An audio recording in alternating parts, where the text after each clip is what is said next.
जय हिंद दोस्तों इस पर से डिफेंस पेंशनर्स की अक्टूबर की पेंशन उनके खाते में क्रेडिट होना शुरू। ओआरओपी 3 कहां गया? डियरनेस रिलीफ पर पेंशन मंत्रालय पेंशनर पर मेहरबान और ईसीएचएस अब दवाएं हर घर। जी हां दोस्तों, इन सब सब्जेक्ट पर बातें करूंगा और सबसे पहले पॉइंट में दोस्तों यही है कि डिफेंस पेंशनर्स की अक्टूबर की पेंशन स्पर्श के द्वारा उनके खाते में क्रेडिट कर दिया जाने लगा है, मतलब शुरुआत हो चुकी है। और दोस्तों अगर आपके अकाउंट में अभी तक नहीं आई है तो चिंता करने की जरूरत नहीं है। हो सकता है कुछ पेंशनर्स जो शाम के समय दीपावली का दिया जब जगा रहे होंगे दोस्तों, तो उस समय उनकी पेंशन भी क्रेडिट हो रही होगी। तो दोस्तों इसी उपलक्ष्य में, दीपावली के महापर्व के उपलक्ष्य में आप सभी को मेरी तरफ से, हमारे चैनल की तरफ से हार्दिक बधाइयां। और जिस प्रकार से दीपावली के दिन आपकी पेंशन आपके खाते में लगातार क्रेडिट हो रही है, वर्षा हो रही है आपके अकाउंट में, उसी प्रकार से मां लक्ष्मी की कृपा हमेशा आपके जीवन में बनी रहे। अब आप कहोगे कि आप भी अच्छा मजाक कर लेते हैं यार, तो दोस्तों आप भी कमेंट बॉक्स में जाकर के दीपावली की शुभकामनाएं मुझे दे सकते हैं। हालांकि पर्सनली मेरे परिवार में दीपावली नहीं है, लेकिन इस परिवार में, सेंद्रीय इन्फोटेक परिवार लाखों का परिवार है, सब दीपावलियां मना रहे हैं दोस्तों, तो आपके साथ मेरी दीपावली जरूर बनती है। तो दोस्तों शुरू करते हैं। तो आज है 30 तारीख और आपकी पेंशन स्पर्श के द्वारा आपके खाते में क्रेडिट किया जाना शुरू हो चुका है। और दोस्तों हालांकि यह इस महीने की अंतिम वर्किंग डे है और यह रूटीन के तहत स्पर्श अंतिम वर्किंग डे को पेंशन उनके डिफेंस पेंशनर्स के खाते में डालता है। हालांकि हमने गुजारिश की थी अपने वीडियो के माध्यम से कि हो सके तो इसे 2-3 दिन पहले डाल दिया जाए, दीपावली त्योहार को देखते हो। हालांकि ऐसा नहीं हुआ, तो नहीं हुआ तो कोई बात नहीं दोस्तों, लेकिन अल्टीमेटली आज आपकी पेंशन आना शुरू हो चुकी है। और दोस्तों इस पर 50% डियरनेस रिलीफ लग करके आ रहा है दोस्तों, 50% डियरनेस रिलीफ। जबकि दोस्तों जो सैलरीड है उनकी 53% डीए के साथ में आ रही हैं, लेकिन पेंशनर्स का अभी यह नहीं हुआ। आपको पता है दोस्तों यह काम तो हो जाना चाहिए था। और जो पिछले रिकॉर्ड देखा जाए अगर, तो अक्टूबर के माह में डियरनेस रिलीफ इसका अलग से एरियर मिल जाता है जुलाई के महीने में, और पेंशन भी बढ़ करके आ जाती है, लेकिन अब की बार ऐसा नहीं हुआ। जबकि दीपावली है दोस्तों, दीपावली का त्योहार है, ऐसे में तो पहले ही हो जाना चाहिए था, लेकिन ऐसा नहीं हुआ है। मुझे लगता है दोस्तों कि पेंशन मंत्रालय पेंशनर्स के ऊपर मेहरबान है। अब आप क्या सोच रहे हैं यार कि मैं मजाक कर रहा हूं? देखिए दोस्तों, कभी कभी मैं मजाक भी कर लेता हूं कि क्या पेंशन मंत्रालय पेंशनर्स के बारे में इस प्रकार की सोच रहा होगा कि भैया दीपावली का त्योहार है, एक तो इनको जल्दी पेंशन मत देना, इनको ठीक 30 तारीख को ही पेंशन देना, ताकि उससे पहले ये ज्यादा खर्चा ना करें। अगर दीपावली के दौरान ज्यादा खर्चा, क्योंकि दीपावली में खर्चा बहुत होता है, ऐसा नहीं कि पेंशनर्स ने पूरा खर्चा कर दिया और अगला महीना ही जो है चलाने में दिक्कत हो रही है घर परिवार का खर्चा, तो ऐसे में अगर हम जो डीआर का 4 महीने का एरियर है, पूरे दीपावली त्योहार के बाद जब उनके पास खर्चा नहीं रहेगा तब उनके खाते में डालेंगे, तो उनका महीने भर का कहीं ना कहीं काम चल जाएगा। तो दोस्तों मुझे ऐसा लगता है कि पेंशन मंत्रालय ऐसा सोच रहा है। आपको क्या लगता है दोस्तों? तो हालांकि मैं मजाक कर रहा हूं दोस्तों, इस चीज को सीरियसली मत लेना, लेकिन ऐसा लगता है कि जिस हिसाब से कार्रवाई हो रही है, पेंशनर्स का बड़ा ध्यान रखा जा रहा है कि उसको आगे कोई दिक्कत ना हो। हालांकि हमारी मांग तो यही थी कि ये सारी चीजें पहले मिल जाती तो ज्यादा अच्छा रहता। आपकी क्या राय है आप भी लिख सकते हैं कमेंट बॉक्स में। दूसरी दोस्तों,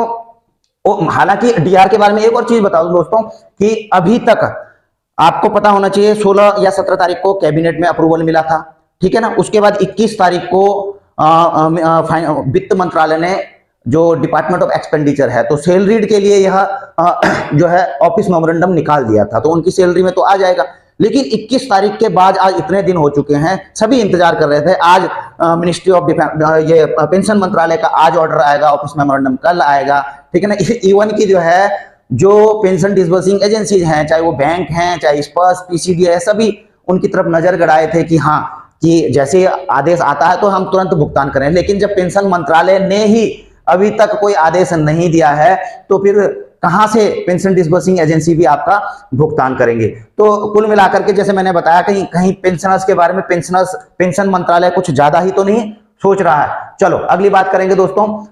जो आपकी ये पेंशन आई है, हालांकि कुछों की ओआरओपी 3 के तहत पिछले महीने बड़ी एक युद्ध स्तर पर जो है ओआरओपी 3 के ऊपर काम हुआ था, लगातार पीपीओ जारी हो रहे थे और इस प्रकार जो है उनकी रिवीजन भी हुआ, एरियर भी आया दोस्तों, बड़ी तेज रफ्तार थी। लेकिन यह महीना दोस्तों, अक्टूबर का महीना, इसमें हुए हैं कुछ पेंशनर्स के OROP 3 के जो छूट गए थे, लेकिन सबके नहीं हुए दोस्तों। जिस प्रकार से पिछले महीने चल रहा था ना बड़ी तेजी के साथ काम, तो उसमें रफ्तार जो मैंने देखी है वो काफी कम हो चुकी है। क्योंकि मुझे अभी भी कई पेंशनर्स का यह कहना है कि उनको OROP 3 लागू है, और मैंने भी उनका चेक किया है कि हाँ यार उनका बढ़ना चाहिए, लेकिन इस महीने नहीं बढ़ी है।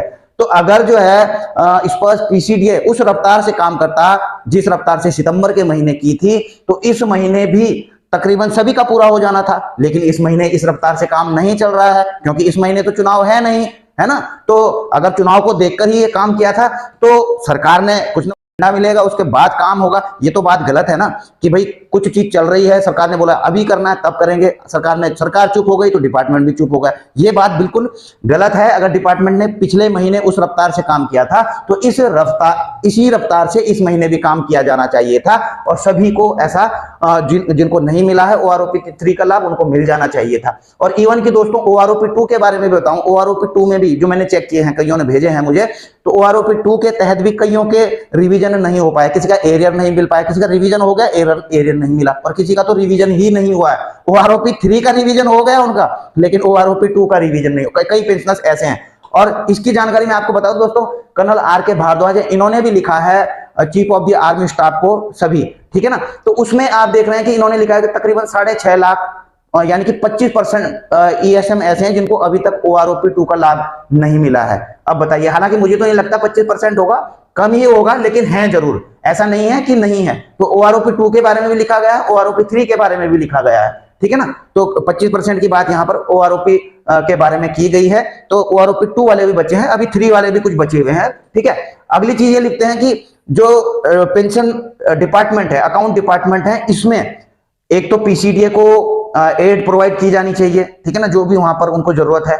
और दूसरा वहां पर क्वालिफाइड पर्सनल रखने चाहिए इंफॉर्मेशन एंड टेक्नोलॉजी के, ताकि वो एक्स सर्विसमैन के जो अकाउंट्स हैं, जो भी वहां पर दिक्कतें आती है, समस्या आती है, उस चीज के एक्सपर्ट होंगे तो कम से कम दिक्कतें नहीं। आपने देखा होगा दोस्तों पेंशन के मामले में एक्स सर्विसमैन का कईयों का देखा है दोस्तों, किसी के गलत रिवाइज हुआ, मतलब कई गलतियां पाई जाती हैं जो हम चेक करते हैं। तो ऐसा नहीं होना चाहिए, इससे पेंशनर्स को दिक्कत होती है। वहां पर जो भी बैठे एक्सपर्ट बैठे, चाहे वो IT के एक्सपर्ट हो, पेंशन के एक्सपर्ट हो, हर चीज के एक्सपर्ट वहां पे बैठे जाने चाहिए, ताकि पेंशनर्स की पेंशन में अगर कोई गलती हो जाए तो इस प्रकार से वो घूमता ना रहे। और जिनको तो पता नहीं होगा था उनको तो घूमने की भी जरूरत नहीं, जो मिलता रहेगा उसी को खाते रहेंगे। तो कुल मिलाकर के दोस्तों बात यह है कि OROP 3 और OROP 2 पर भी तेज काम किया जाना चाहिए। और जहां तक डियरनेस रिलीफ की बात है दोस्तों, अब तो आज तक तो कोई ऑर्डर आया नहीं है पेंशन मंत्रालय का, तो अब मुझे लगता है कि अब अगले महीने ही पहले या दूसरे वीक तक ही मिल पाएगा। हालांकि 4 महीने का DR का एरियर आपका जुलाई से लेकर के अक्टूबर तक का मिल जाएगा इसके साथ में, ठीक है ना। और अगली खबर है दोस्तों ECHS की, अच्छी खबर है। गवर्नमेंट एक अच्छा इनिशिएटिव लेने जा रही है दोस्तों, और वो क्या है दोस्तों, home delivery of medicine eight 38 ECHS polyclinic. तो ये पायलट प्रोजेक्ट है दोस्तों, ये 16 अक्टूबर का लेटर है। तो ये एक पायलट प्रोजेक्ट है। पायलट प्रोजेक्ट बेसिकली आप समझ ही सकते हैं कि एक ट्रायल बेसिस पर है कि 38 ECHS के पॉलीक्लिनिक में यह करने जा रहे हैं कि जो दवाइयां हैं वो ECHS के बेनिफिशियरी के घर पर ही पहुंचाई जाए। तो ये ट्रायल के तौर पर लिया जा रहा है। इसमें जो है कॉमन सर्विस सेंटर की भी हेल्प ली जाएगी।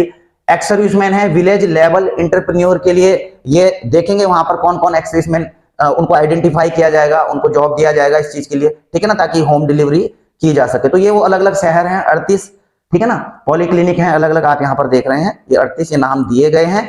और एक्स सर्विसमैन का भी इसमें सिलेक्शन होना है एज CSC VLE जो मैंने आपको बताया था, ठीक है ना। तो विलेज लेवल एंटरप्रेन्योर्स का होना है CSC में। तो इसके बाद इनके द्वारा ये काम करवाया जाएगा। इनको ये सुविधाएं भी मुहैया करवाई जाएंगी, जो भी है इसमें आप इसे पढ़ सकते हैं। तो अगर ये प्रोजेक्ट जो है सक्सेस रहता है, इसमें देखा जाएगा क्या कमियां आ रही हैं, क्या दिक्कतें आ रही हैं, उनको सुधार कर हो सकता है पूरे देश में इसे लागू कर दिया जाए, ठीक है ना, इसको सही तरह से समझ करके।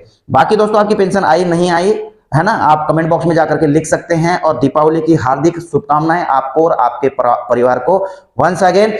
इसी के साथ अपनी वीडियो यहीं पर समाप्त करता हूं। जल्द मिलेंगे नई वीडियो में नई जानकारी के साथ। जय